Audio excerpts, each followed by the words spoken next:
Well, good evening. I'd like to thank everybody for coming out tonight. It seems like this is the first nice evening we've had in forever, so I'm glad you all could come out tonight. My name is Brian Ward, and I'm the Assistant Director here at Archives of History. And I'd like to tell you guys a couple of things that we have coming up, our next couple of lectures. Coming up on Thursday, April 11th, we're going to have Greg Carroll, who many of you probably know. He worked here for a number of years. He's going to be talking about slavery in Virginia from 1619 to 1860. That's going to be on April 11th. And on May 7th, 2013, we're going to have Reconstructing Bill, the story of Governor William C. Marlin, with documentary filmmaker Russ Barber and our own Dick Fowles. Many of you probably know Governor Marlin as one who was very progressive in coming up with our state's coal severance tax, desegregating the schools very quickly after Brown versus Board of Education. But most of you probably know him for his life after politics, being a taxi cab driver in Chicago. So we're going to talk about William C. Marlin, and that's going to be on May 7th. But our speaker tonight, Dr. Ledbetter, he serves on the Archives and History as the assistant, or this vice chair for the Archives and History Commission, and it's really important to us because he's been very helpful in guiding Archives and History forward, and he provides a great service to us. So let's give him a big round of applause for that.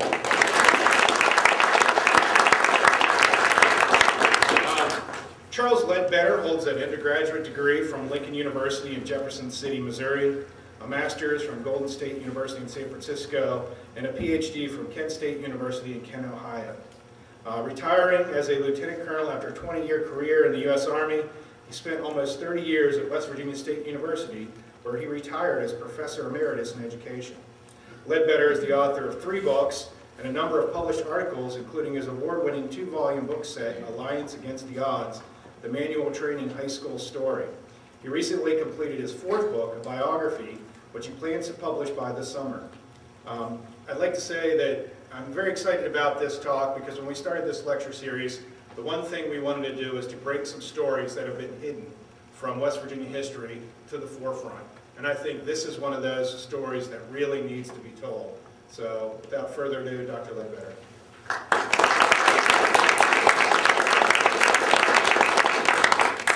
As a professor, I'm not used to standing behind a podium.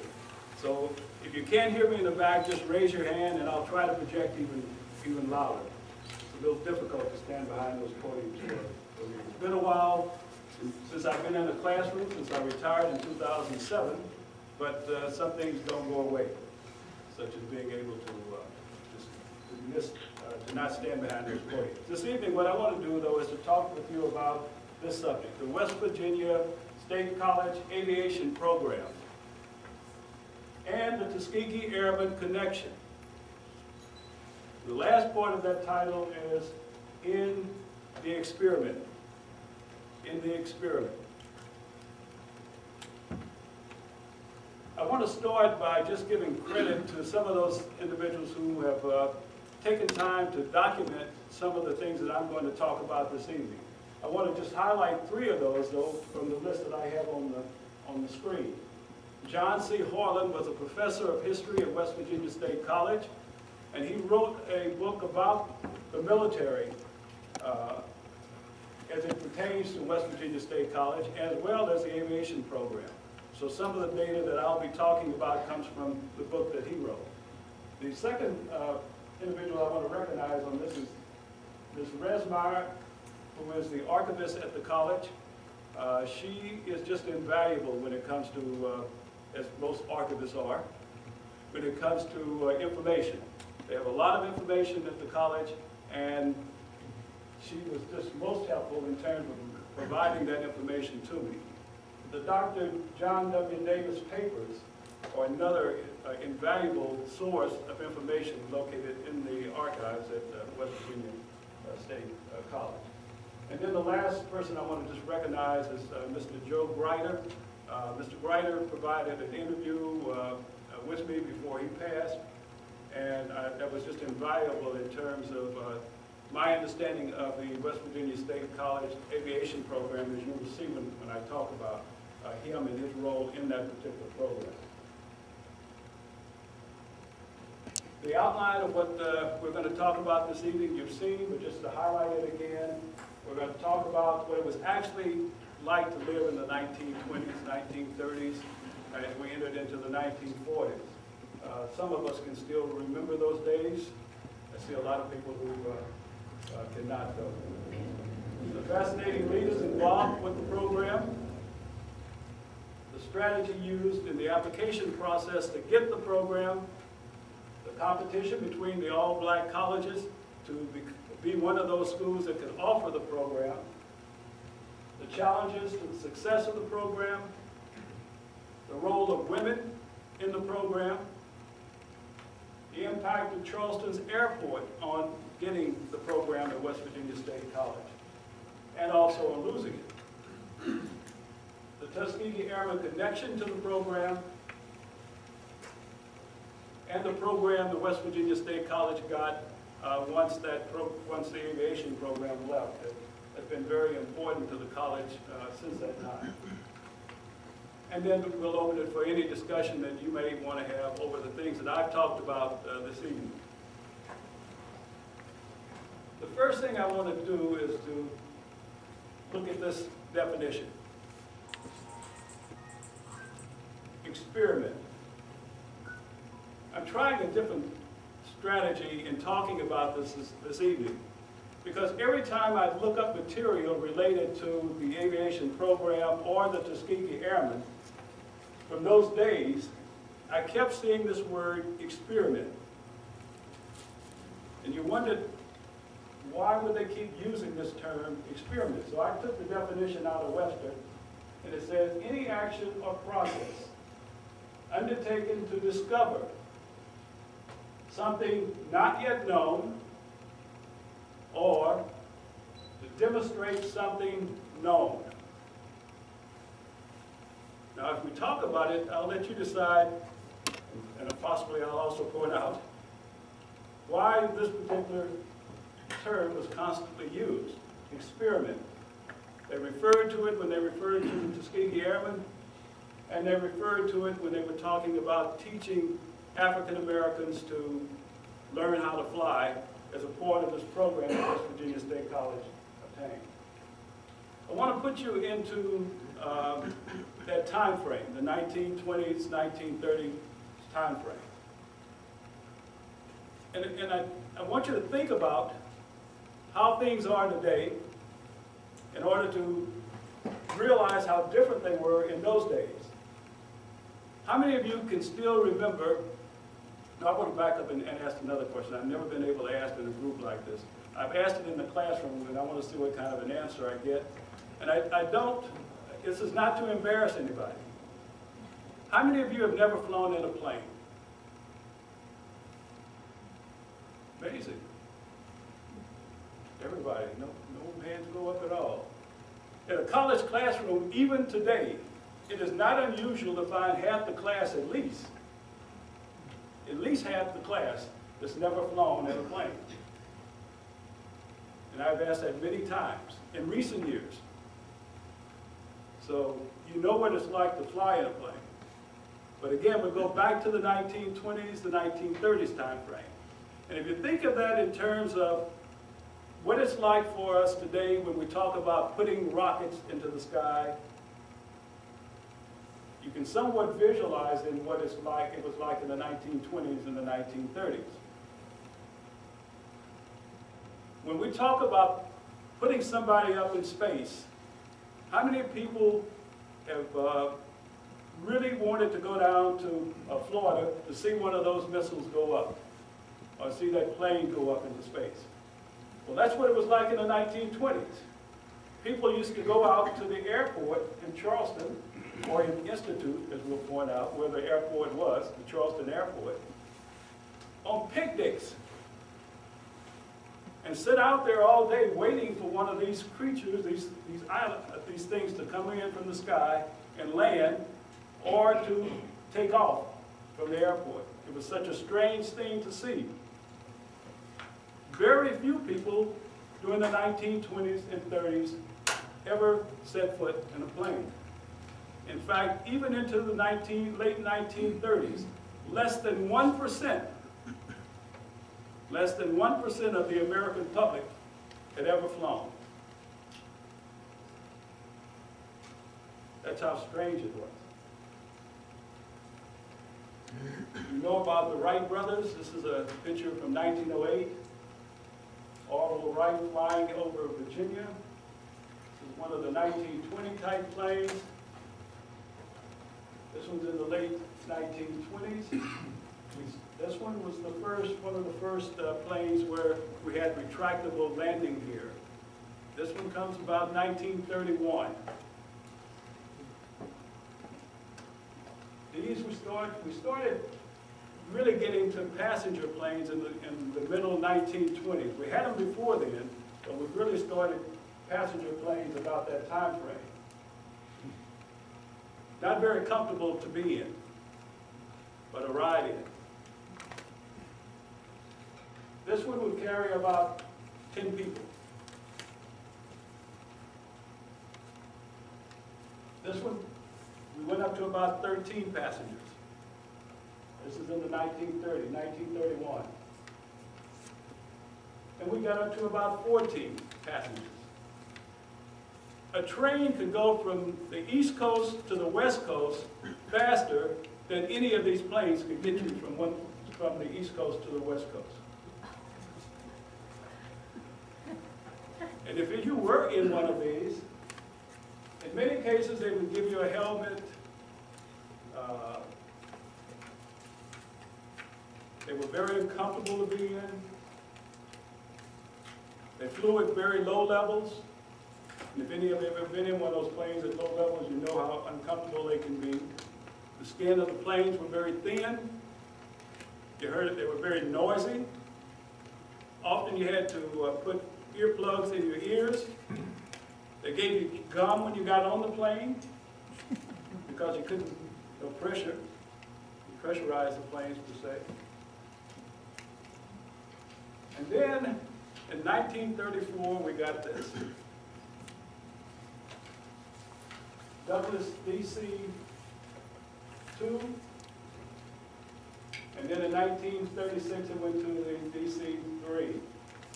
And passenger flight took on a whole new meaning within the United States.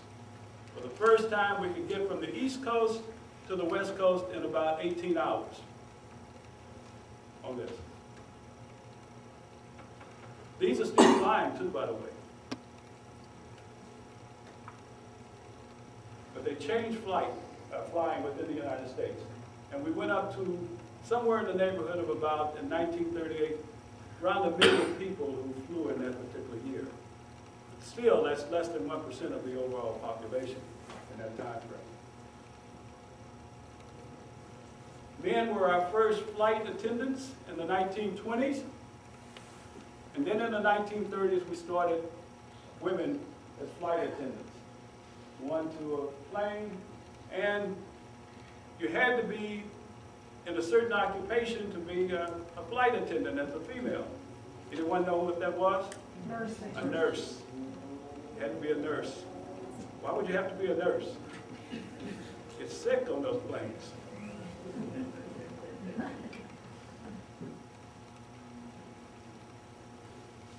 Everyone in the United States then was affected by this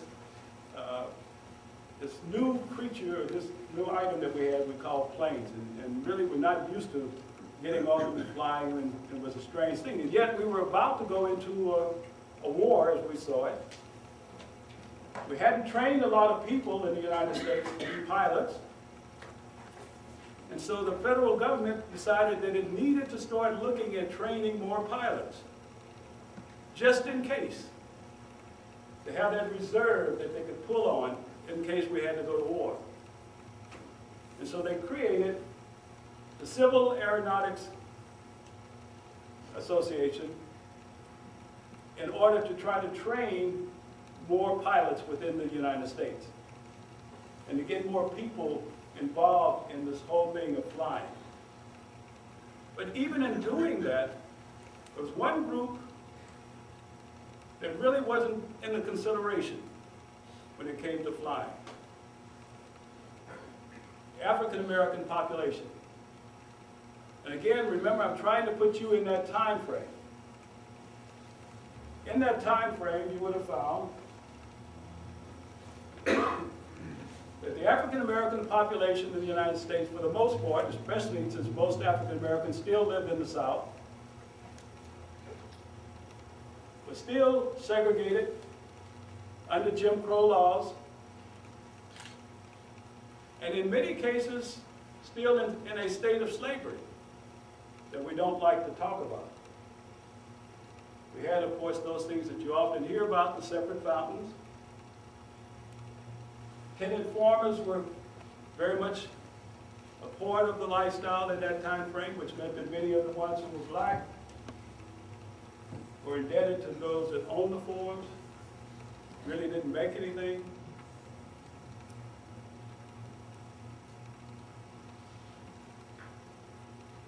The laws provided for putting a lot of African Americans in jail or prison. And this was a sort of a slavery that stayed with us through the early parts of the 1940s. Now, most books within the South, and in some of the border states, like my home state of Oklahoma, they had these loitering laws. And all that a policeman or someone had to do was to catch you on the street. So you weren't doing anything, wasting time. And they would arrest you, put you in prison, and then hire you out to other agencies to work.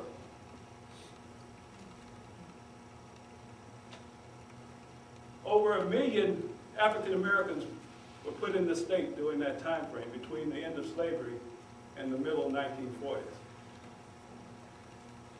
These were some of the wagons that they would take them out to the places where they were going to work.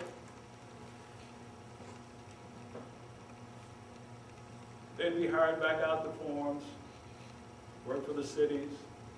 Cities would pay the prison systems or the jail systems in order to get them the labor.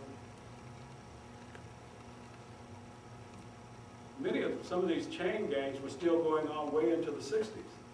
I can still remember as a military person, for my first time going to Fort Bragg, North Carolina. I don't know whether any of you are familiar with that. It was my first time in North Carolina. And my wife was expecting our first child, our only child, I guess I shouldn't say first child, our only child. And I always remember entering the city of Fayetteville, North Carolina, and at the sign at the entrance to Fayetteville, North Carolina said, "Welcome to Fayetteville, the home of the Ku Klux Klan." And I'm serving my country with my pregnant wife as we enter Fort Bragg, North Carolina.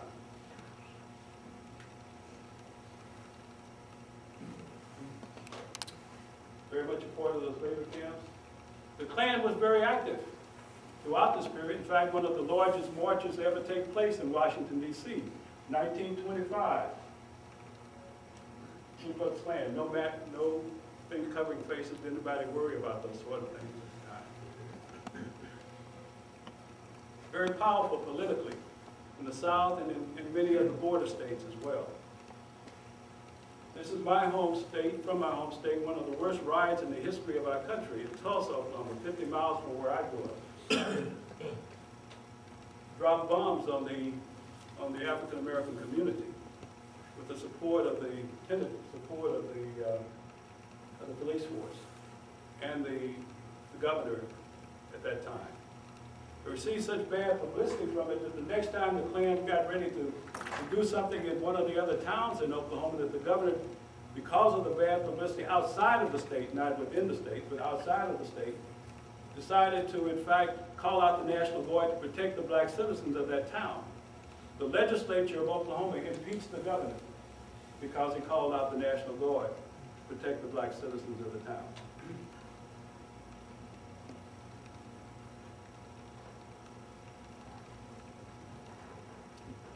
Averaged over 100 hangings or lynchings during this period, up until the 1940s, of black people. No black man can testify against anyone white. No white man was ever convicted of a crime related to blacks from the late 1800s to the early 1950s in the United States.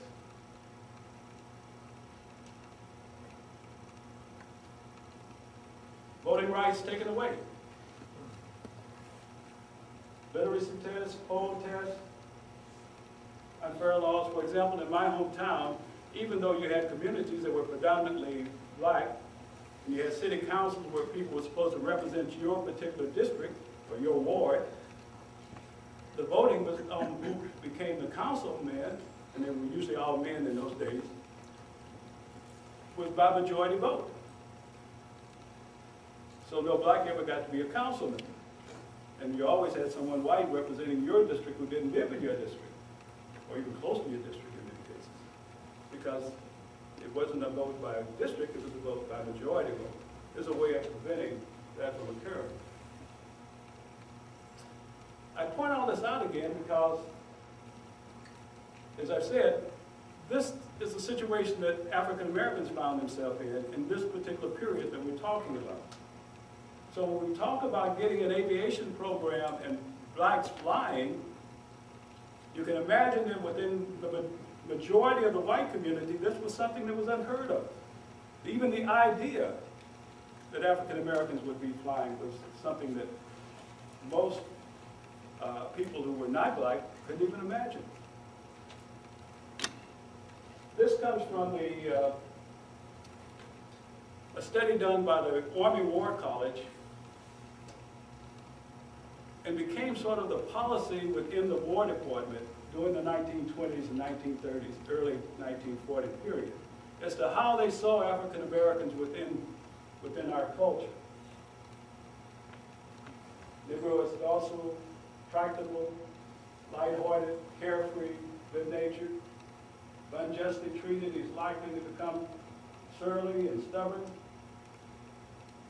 He's careless, shiftless, irresponsible. Gosh, would you want somebody flying like that? Or you want to waste your money on anybody that was like that? Well, this, of course, was the way that African Americans were viewed within the military. Many of the people who were in the War College that did this study went on to become some of our top generals during World War II. These were some of the arguments that were given by the War Department. And I say War Department, that's what it was called in those days instead of the Defense Department. I'm talking about the same thing, but the War Department at that time. Scarcity of experience of Negroes in commercial aviation. Everybody's scarce, as I just pointed out.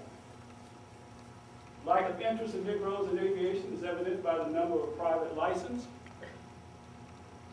At that time, there were a total of 47 African Americans in the United States who had license to fly. 27 of those were student licensed, which meant that even they had to have someone who was trained as a pilot before they could even fly. So 47 in total in the United States. The absence of Negro units in Air Forces of other countries. Time. If you're uneducated and you fit that description that was put up there, you certainly would take an awful lot of time to try to get somebody to learn how to fly. Negro pilots would increase the number of Negro officers. In the United States Army Air Corps, we didn't have an Air Force per se, but the United States Army Air Corps, no African Americans were allowed in it. And they had a limit, a quota on how many African Americans you could have in the military, as well as how many African American officers you could have. So the question was, if you go out and train these pilots and they become officers, what are you going to do with them? You'd have too many Negro officers. Negro officers like confidence in their ability. And the hazards of flying require confidence, especially in combat. Intelligence test results were considered proof of the low intelligence of Negroes. They started in World War II to give these intelligence tests, and they continued it through World War I, continued it through World War II in terms of putting people into various military-type units. What the intelligence tests, what they often didn't say about those intelligence tests, though, is that when you looked at the intelligence tests themselves, what you found was that the African-American population from the North had higher intelligence scores than the white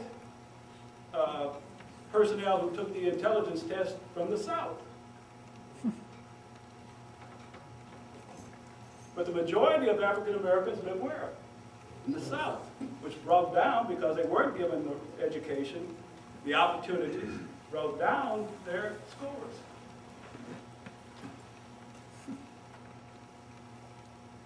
Negroes would require training and individual responsibility, because we weren't responsible, and direct supervision in order to get things achieved. But these come right out of the War Department, given to those organizations that were pushing to try to get this training for African Americans along with everyone else.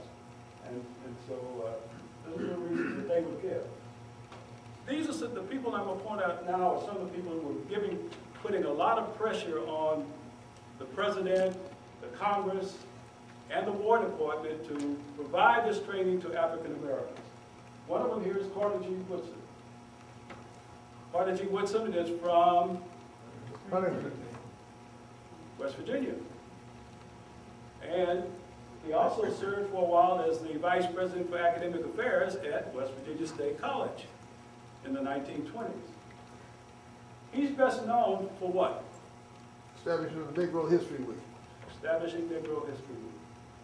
He was the one that pushed this idea that there were a lot of good things being done by African Americans in the United States that people weren't hearing about. And we needed to get that word out somehow. And so he started this whole push throughout the United States among historians, especially black historians, to get this into schools and to get this celebration going. And he is a West Virginian, by the way. That also brought a lot of pressure as well. W.E.B. Du Bois, one of the founders of the NAACP, also publisher and editor of the Crisis magazine, which was an NAACP magazine. And he was relentless in his writings and his pressure in terms of trying to get these rights, not only in the area of flying, but in all areas for African Americans. Walter White, Executive Secretary for the NAACP from 1931 till his death in 1953, I believe. Unbelievable individual. He would give Reverend English, Dr. King, a run for his money in terms of the dangers that he found himself in, he put himself in, fighting for the civil rights of African Americans.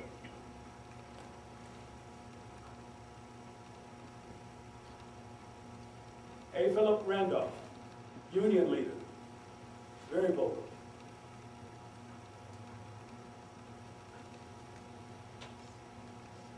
William Hasty, a lawyer, civil rights leader, first African American to be appointed a federal judge. More importantly, he also became the civilian aide to the Secretary of War in the late 1940. And again, was one of those individuals who had a lot to do with getting the Tuskegee Airmen established. These were some of the reasons given by the War Department as to, again, why African Americans could not be included in this kind of training. As a rule, the colored man has not been attracted to this field in the same way or to the same extent as white men. Additionally, we received so many applications from college-trained men that many white applicants are being denied places in flight training. Now, if we're talking about college graduates applying for all of these jobs or this training that's going to be taking place, what percent of the American population do you think had a college education in this time frame?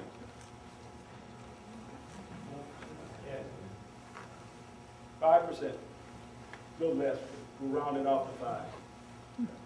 About 5% total So where are all of these people who are being denied this?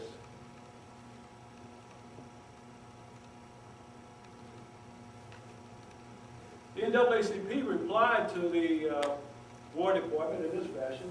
It's obvious that colored men cannot be attracted to the field of aviation in the same way or to the same extent as the white man when the door to that field is slammed in the colored man's face. There are thousands of excellent colored mechanics in the country, and if the War Department did not prejudice the case by definitely excluding them, we feel sure that there would be no difficulty in finding and developing men with all the qualifications required of pilots, mechanics, and all other functions included in the air service. Experiment. Go back to that definition again. Any action or process undertaken to discover something yet not yet known or to demonstrate something known. You begin to get the difference here.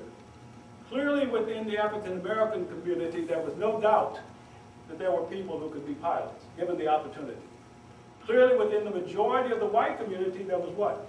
There was this doubt that those individuals exist. And so if it takes place, you have two communities looking at this differently. One saying, we have no doubt it can be done. Another one saying, well, we don't know. Even if we try, we're not sure it's going to work. Experiment. This is an example here in West Virginia of an individual who in fact had the training. His name is Clater, Dr. Clater. He was the math instructor or math professor at West Virginia State. Brilliant mathematician. Went on to do all kinds of great things, recognized throughout the United States for his genius as a mathematician. But in the middle 1930s, he was a professor at West Virginia State in math. And the pilots, the white pilots who were taking their training to become pilots had to, in fact, know some math in order to pass the test. So he would sneak them onto the campus of West Virginia State at night, train them in the math that they needed to have in order to take the test and pass it. Because it was against the law for whites to be on the campus, since it was an all-black campus and it was segregated. And he'd have to sneak them on. In turn, they taught him how to fly the planes. And he was then able to get his license. So in 1935, he got his license as a pilot through that source. Some timelines here. Congress in 1939 passed the Civil Aeronautics Authority designating schools for training of black air pilots. The Civil Pilot Training Act established the Civil Pilot Training Program in June of that year, and then in July, they began the selection of training sites for whites. They had 166 sites that had been set aside for whites. Many of them in colleges or in private schools that were going to provide this particular training. The NAACP had to go back and fight with the Department of Defense to try to come up with some training for African Americans, because they were not included in the 166, even though the bill had authorized it. I want to talk about some of those individuals who were important to getting this program at West Virginia State. James C. Evans was the Director of Vocational and Technical Education at West Virginia State College, and a brilliant individual. Had been trying since the middle 1930s to get Dr. Davis, who was the president of the college, interested in fighting for an aviation program at the college. This is even before the act. The papers are there where he was constantly writing the president, encouraging him to support him in trying to get this particular program at West Virginia State. Dr. John W. Davis, president of West Virginia State. Brilliant individual. If you ever want to read some interesting papers, go up to the archives of West Virginia State and ask for his papers. And one of the things that comes through is that if you ever got him interested in an idea, you better be ready to work hard. Because once he got interested in it, he wouldn't let go of it. And he would, in fact, bug you to death. You see all these memos that he'd be writing you. Where is this now? What's the status on this? And so once Mr. Evans got him interested in this, you see these flow back and forth of memos between the two of them over this aviation program. Charleston's airport was located in Institute. Words fail. The land had been sold to the city by a black family that owned all of that land at one time, to include the land that West Virginia State is now located on. This is in the area where the chemical plants are located, where the airport was.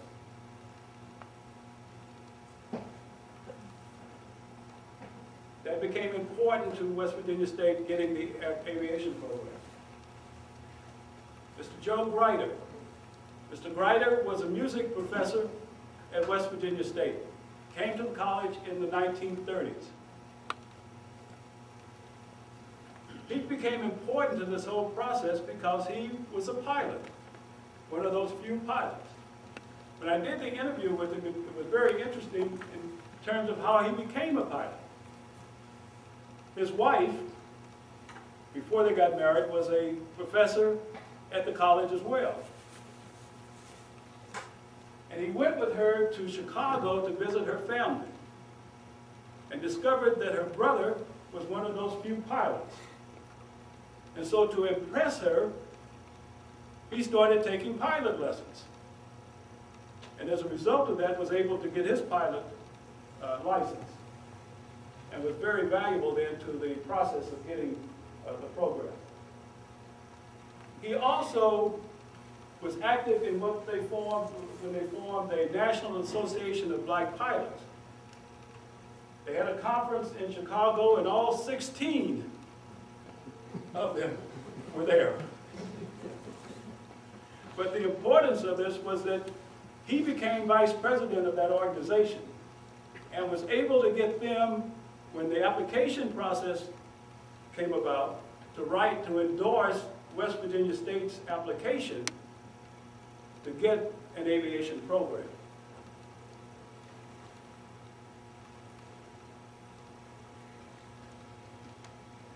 These individuals all supported the program. And it goes back to the, I think, the genius of Dr. Davis to be able to get all of them to sign on. There were many more, but some of the key people being former governor, senators, governor-to-be, representatives, Powell, who was the chairman of the Negro State Board of Education, and a variety of others. But he was able to get all of these people, Dr. Davis was able to get all of these people to sign on to West Virginia State's application to get one of the programs. Dr. Davis wasn't only relying on these applications and the field being close to the campus, he also sent Mr. Evans to Washington. Found him a job, even though he was still hired by the college, in the War Department, so that he could feed him back information as to what the status was and how things were going. I just mentioned Mr. Grider's involvement. Mr. Grider was also involved with it because when they finally decided to provide 6 schools with this program, West Virginia State certainly wanted to be one of those 6 schools. So when they had the application process take place, and they were hearing the various schools present their case, West Virginia State sent Mr. Grider and Mr. Evans to Washington, D.C. in order to appeal for the program at West Virginia State. Now, if you think about it, then what I've said is that when they're trying to decide out of over 100 all-black colleges that existed in the United States at that time, and there were over 100, who's going to get the 6 that they're going to give out, it becomes a very tough decision. And what do you base that decision on? Well, you got a pilot here who's an instructor already on the campus. You have an airfield that is next door to the campus. Those are 2 pluses. And the math teacher was a pilot. But this really cemented the program in for West Virginia State. This fellow's name is Warner. He had been an Assistant Secretary of State for the Navy. He was considered an expert in aviation in those days. He was a professor at MIT. Brilliant individual. And he was selected as the chair of the committee to make the decision as to which of the 100 and so black colleges would get one of those 6 spots. Why was he important? Well, he just so happened to have been Mr. Evans's instructor in engineering at MIT. Mr. Evans is the person I mentioned who was the director of vocational and technical education at West Virginia State. This was his instructor at MIT. Mr. Evans was a graduate of MIT. And this was his instructor. That did not hurt at all. Especially when you have your student coming before you to plead his case as to why his institution should get the aviation program. So you add those things together, and the fact that on the day that the decision was made, all 3, to include the president, was in the office of the people making that decision, bring a little bit more pressure on them. And as a result of that, when they came out with the decision, the first college listed that they made a decision on as to who would get the program was West Virginia State College. So West Virginia State has the honor of saying that it was the first all-black college to get an aviation program during this critical time of providing this training across the United States. The others were Howard University, Delaware State College, Hampton Institute, North Carolina A&T, and Tuskegee Institute. The first session at West Virginia State started in November of 1939.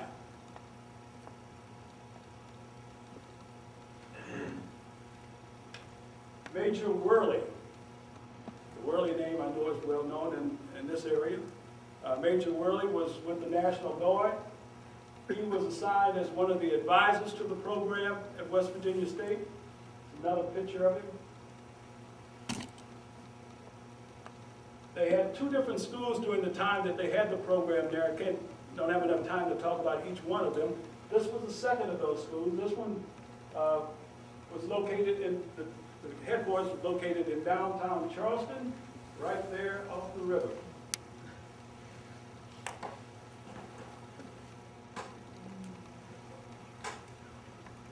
And then they moved over to the other side of the river, still on the river. You look very closely, you can see the sign, Flying School, Kenora Flying School, across the top of the, arrow, right across there.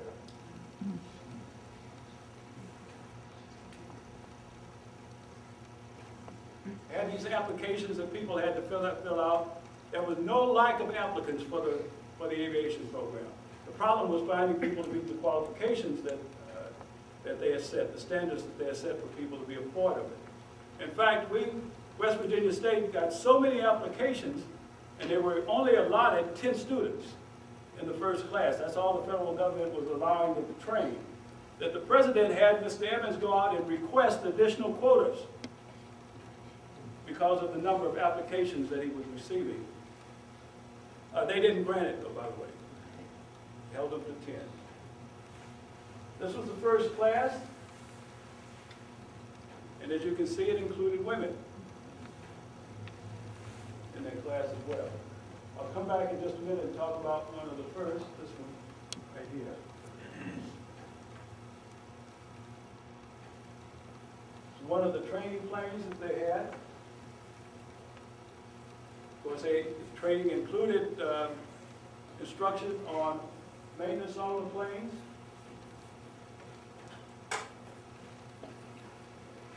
See, in this picture, this is Dr. Davis. This is Mr. Greiter. Mr. Greiter was the grounds instructor. Remember, he's a music professor.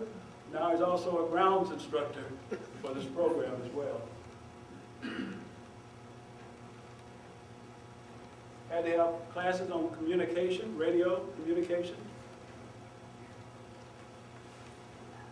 Lady that I pointed out a few minutes ago, Rose Agnes Rose Cousins. First woman graduate of the program, first African American out of this program in the whole United States to receive her license. Amazing lady. Just passed not too long ago, I think. Maybe 8 years, 7 years, something. Not been too long ago, from Fairmont. Had to fly across country to get her license, solo. When they opened up the Tuskegee Airmen program, she went down to join. They wouldn't let her in because she was a woman.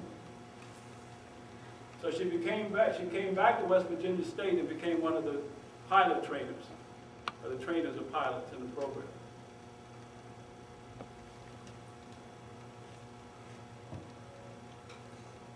Mary Parker. They also had training on landing on water, seaplanes.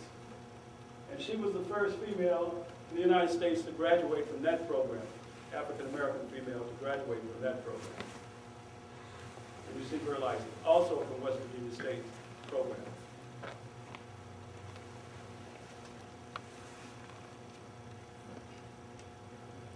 One of the other issues that was going on at this time, because now we've got the training programs going on in these 6 institutions, and we have all these other trainings going on in 166 places in the United States. How do we get African Americans into the United States Army Air Corps? There's still this resistance to that. But one of the things that you see in the record is that they were receiving a lot of pressure from these particular senators and representatives whose names, if you look through the record, just keep popping up in terms of their push in Congress and in the Senate to provide this opportunity for African Americans to also be pilots in the United States Army Air Corps, which the United States Army Air Corps was resisting.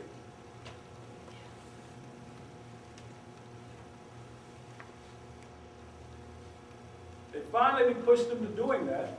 And then the next question became, where do we provide this training? And of course, as you can imagine, all 6 of those schools wanted the training to be provided at their school, to include West Virginia State. There are plenty of records on file, again in the archives of West Virginia State, where Dr. Davis was persistent in his efforts to try to get that training at West Virginia State. These were some of the things that the War Department put out that they were looking for in terms of making that decision as to where it would go. Does the neighboring civilian community have definite laws and customs regulating relations between Negroes and white civilian population? Is what a town offers detrimental or advantageous to soldiers? Is there a Negro business and recreational area close by? How close is either with or contiguous to the local vice district? Didn't want to be getting into trouble. Is the main transportation lines conveniently located? Where are the restaurants, legal bars, and movie houses serving Negroes located? What are their conditions, cleanliness, and so forth? Is the town willing to expend money on providing such facilities? What is the attitude of the town to the presence of Negroes in uniform? How close will the school be to a major U.S. Army Air Corps base? Doesn't put West Virginia State in a very good situation in some of those cases. There are no air bases, for example, near West Virginia State that they can pull on. What's the black population around West Virginia State? Very small. But we have 3% black population in the state of West Virginia? Not very large. So there were a lot of things that were going against West Virginia State getting that particular program. But what really killed it was the fact that they sold the airport to Union Carbide, the land where the airport was located to Union Carbide, and decided to move the airport into Charleston. And that even took away that advantage that West Virginia State had had before in terms of getting the program. And as you can see, all the others were pushing for it as well. Tuskegee ended up being the selection place for it. This was the rationale they gave for selecting Tuskegee for the training of pilots for the United States Air Corps. Macon County was predominantly black. The Tuskegee Institute community was predominantly, well, all black, and the Tuskegee Institute administration wanted the program. There was a VA hospital in Tuskegee. Tuskegee is halfway between Montgomery, Columbus, not far from Birmingham and Atlanta. Only 15 minutes away, the Institute, only 15 minutes away from the city. They had all of these these military installations located right around Tuskegee. Fort Benning was in Columbus, Fort McClellan in Birmingham. So out of those six institutions, Tuskegee ended up meeting that criteria based on the things you see there, and ended up getting the training base for the training of African American pilots. War Department authorized the establishment of a senior branch of the artillery unit in ROTC. So as you know then, when the Army decided to do the training, they decided then to do away with the training, the aviation training for civilians at all of those six installations, and the Army Air Corps took over the training of all blacks at that particular time. In turn, the War Department decided to extend the senior branch of ROTC to these installations, these black colleges. West Virginia State was the first of those to get an ROTC, a senior branch of the ROTC program. What this means is that while they were able to train in the past African Americans to be enlisted personnel through the ROTC program, now for the first time they're able to train African Americans to be officers in the United States Army. For the very first time. And West Virginia State was the first of those African American institutions to get that particular program. And initially, all of the officers coming out of West Virginia State were commissioned in the artillery branch of the United States Army. This went on through probably about the middle of the 1950s in terms of the artillery branch. Officially notified of the training program, and over 110 students went through that training program at West Virginia State during the period of 1939 to 1942. And many of those went on then to be a part of the Tuskegee Airmen. How did this take place? These two individuals here. When they decided to provide training within the United States Army to African Americans, again, it was considered an experiment. So they can't take everybody. So they set up this criteria. You had to be college graduates. couldn't be married, certain height, weight, so forth that you had to be in order to be it.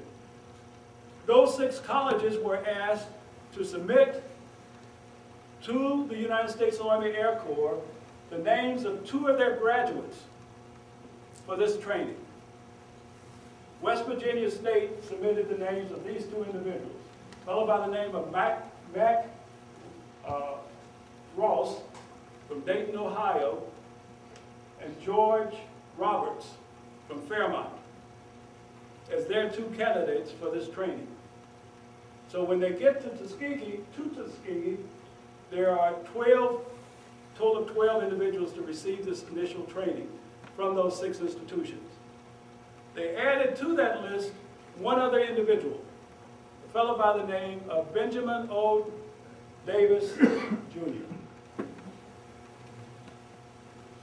He was a captain in the Army at that time.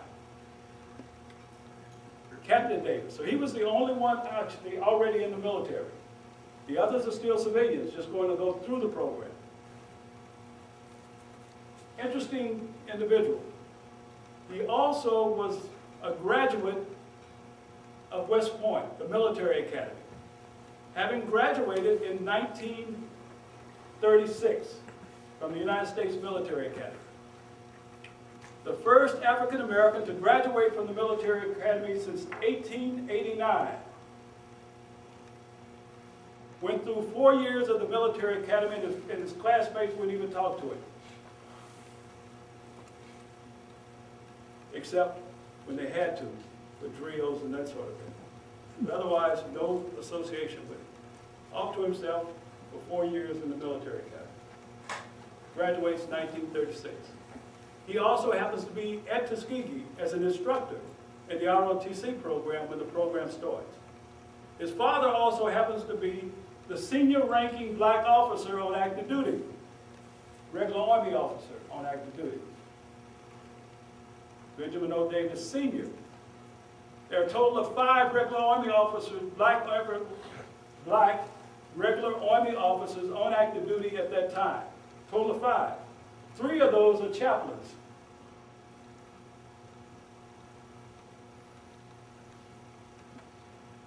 So you've got 13 people then who are taking the training.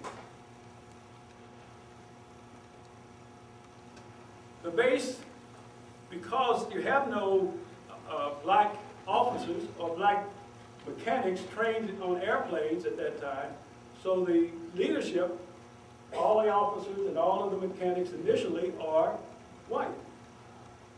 But they put in the base at Tuskegee. This is a side story. Remember I mentioned that you couldn't be married. Rogers was engaged at the time. Had to put off his marriage in order to accept this opportunity to go through the training. This was his fiancée. Her name was Edith. This was at the beginning of the training when they initiated the training at Tuskegee, opening that particular training. They started it in July. In March of 1942, out of the 13 that started the course, 5 graduated. Out of 13 that started, 5 graduated. 2 of those 5 were the 2 that West Virginia State College sent for the training. We're proud of that too. Again, it says that the first African Americans commissioned in the United States Air Force were these 4 individuals. Remember, Davis is already in the service. But the first 4 commissioned from civilian life into the United States Air Force. Out of those 4, 2 of them come from West Virginia State. Out of those that were selected.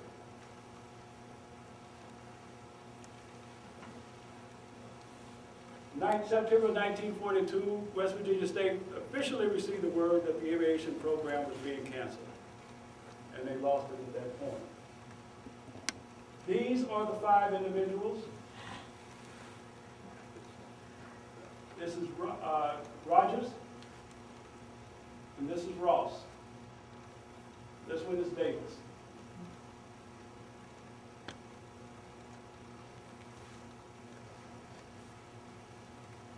Rogers and his fiancee got married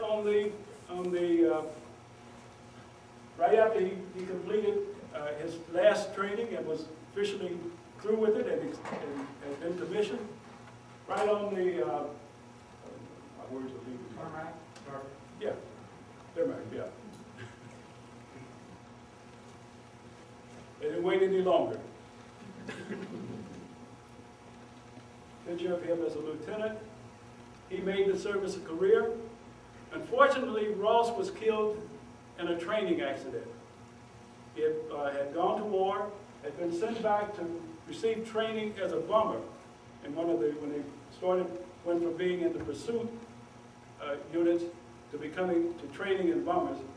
And while he was in that training, he was involved in an accident, and he got killed at that particular time. These were 2 of them back at a convocation at West Virginia State after they had been commissioned. Roberts became one of the key members of the Tuskegee Airmen. In fact, second only to Benjamin O. Davis, Jr. When you read the stories about the Tuskegee Airmen, Rogers is usually one of those key commanders that you'll constantly read about in terms of their exploit.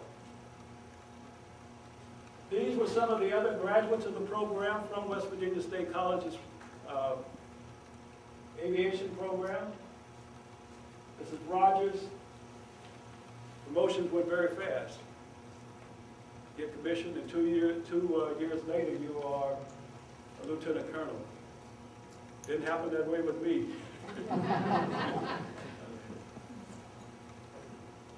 That's what war will do, though. Some of the accomplishments of the Tuskegee Airmen: escorted over 200 bombing missions during World War II, and of course their claim to fame is that they never lost a bomb, which just endeared them to those white. The graduates of the program that went on to become Tuskegee Airmen, graduates of West Virginia State College's program.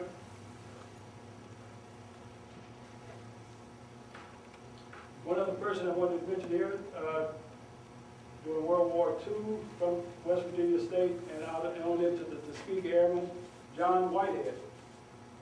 Outstanding performance in World War II, went on to career and even did more outstanding job during the Korean conflict, and was one of the United States Air Force's top test pilots in the late 1940s, early 1950s. Could you go back, please? Could you back up? Thank you.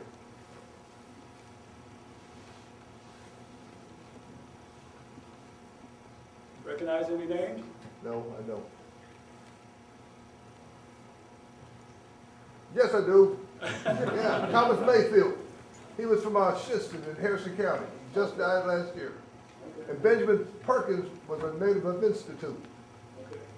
He died 5-10 years ago.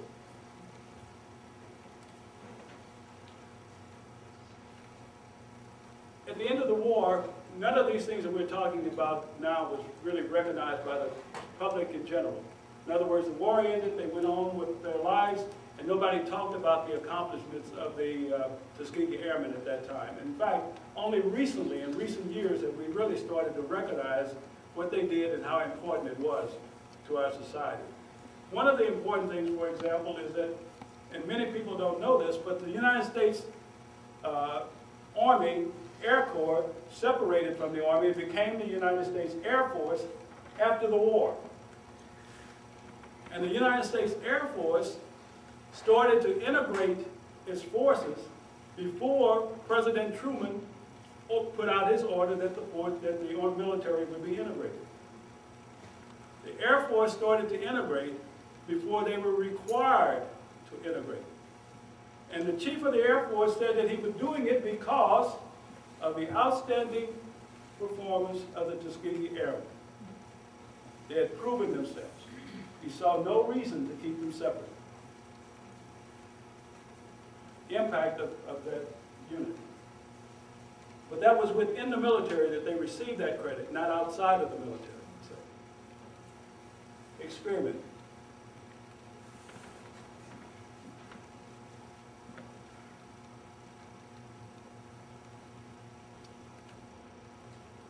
Evans, just to give you an update on what happened to them.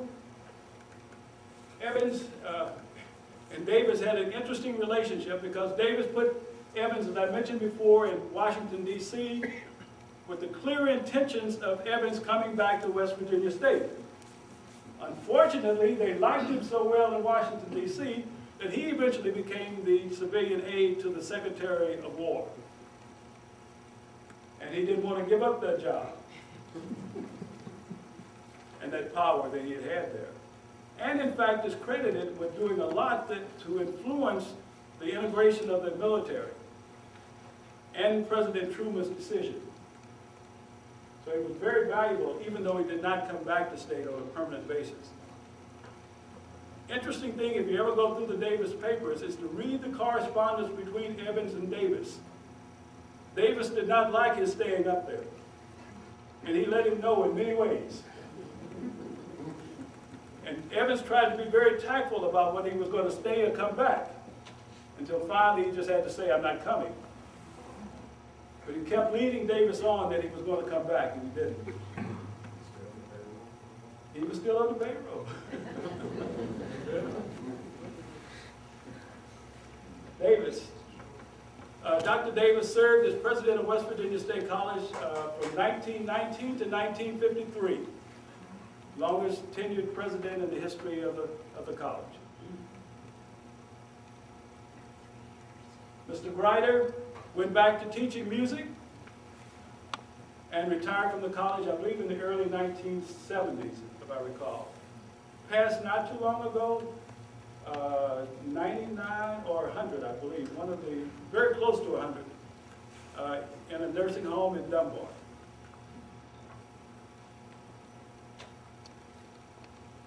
Rogers made it a career, retired from the military, from the Air Force, settled into Sacramento, California. His wife is still living and still makes trips around the United States talking about her husband's experiences. Took this from an interview that she did with a reporter last year on one of her trips as to why she does it. At the age of 93, I guess this year.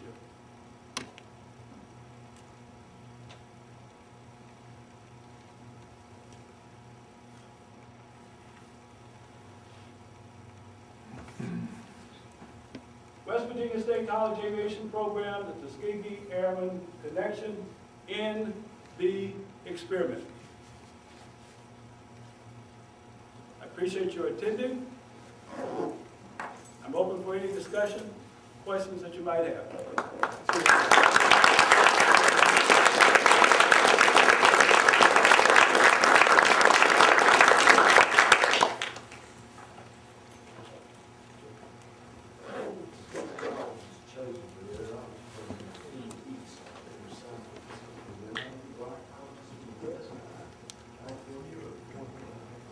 There were not. There were not at that time. In your opinion, why do you think that of the two films that were made of the Tuskegee Airmen, no history was given about the Tuskegee Airmen before Tuskegee?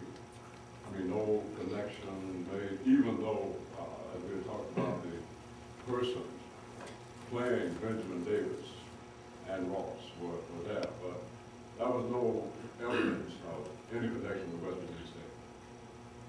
The only thing I could think of is entertainment. You know, just they were shooting for the entertainment side of it. What was sold in a movie, you know, rather than from a historical perspective. It's the only thing I can guess. I don't know. You have any casualty records, shoot down, guys got fatalities? Oh, yes.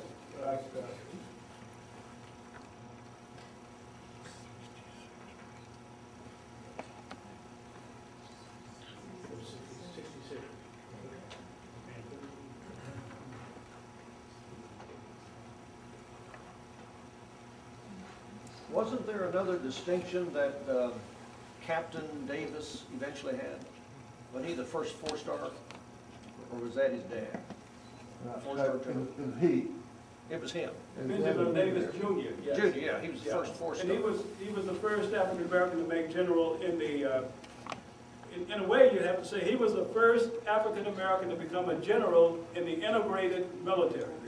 Because his father was a general in the segregated military. Even though he became a general, he had no authority over anybody who was white. So his sons became the first general in an integrated environment. That's one of them. When you were going through a list of members of Congress who were really strong proponents of the program, I can understand most of them having some connection, some constituency they may be responding to. But the senator from Wyoming, I mean, that had to be a very small African-American population there. Any idea why? The only thing I can find is that just he personally felt that African Americans should be given that opportunity, not because of the constituency or voting and possibly getting votes, that he just personally felt that way.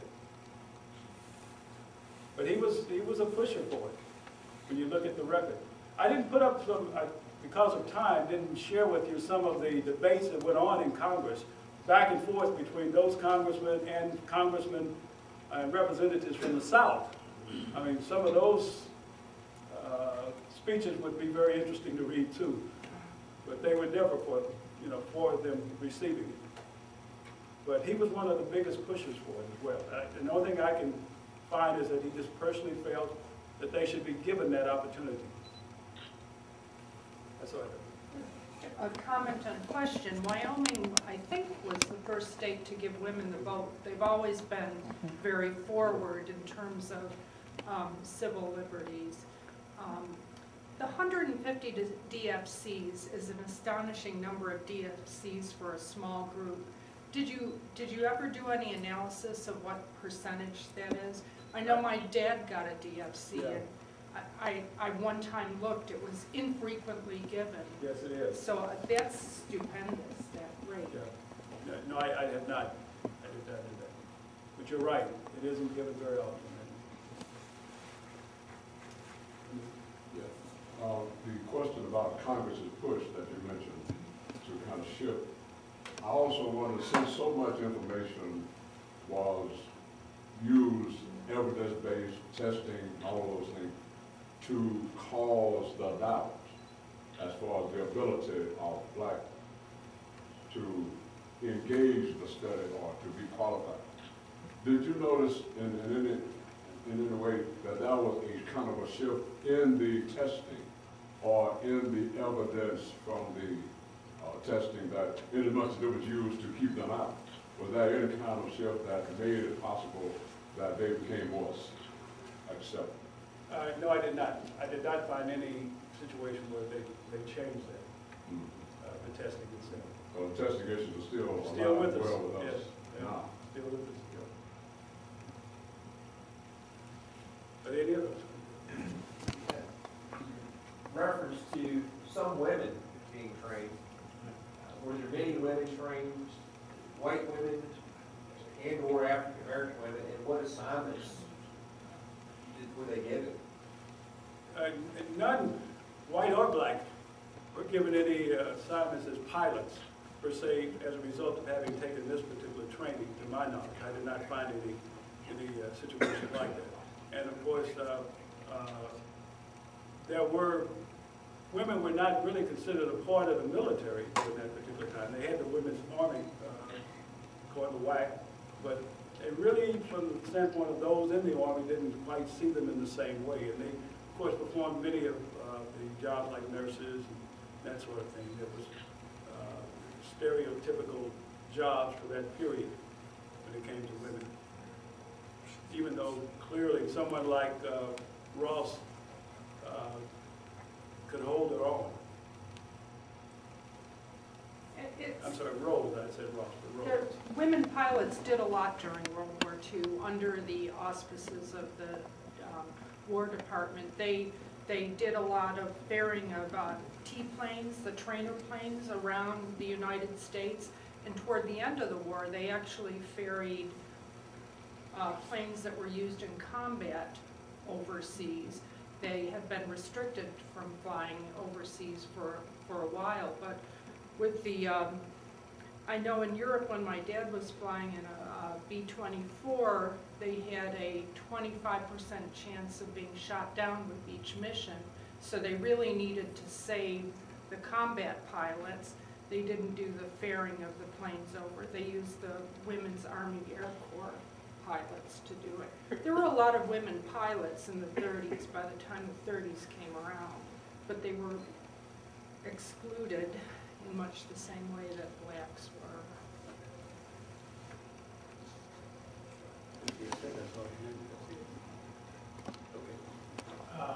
Whether it be the civilian program at Tuskegee State or the military program at Tuskegee, you didn't really talk about, maybe there just wasn't, was the training of anything other than pilots, whether mechanics or navigators or others that would have been involved, were they trained as well? Yes. The answer is that they also began to put those programs out to various colleges as well. And West Virginia State did pick up some of those programs along the way, as well as some of the other colleges. And once they, the U.S. Army Air Corps decided to provide that training, they then began to provide the training in those areas as well for African Americans. So eventually, Tuskegee became an all-black post, with all black officers and with black mechanics and so forth. Was there any connection with Eleanor Roosevelt to the civil aviation like there was with the Tuskegee Airmen? And maybe because of Buffalo, over in Southern County? She is, as best I can tell, was one of the first women to fly, not fly a plane themselves, but to fly in one of those planes during that period to help encourage the idea of providing the training and providing women an opportunity to be in it. So she was very supportive of it. Other than that, I don't have a lot more information on it. But I did find that she was very supportive and spoke out of it. Are there any other questions? Well, I really appreciate your time and appreciate your coming.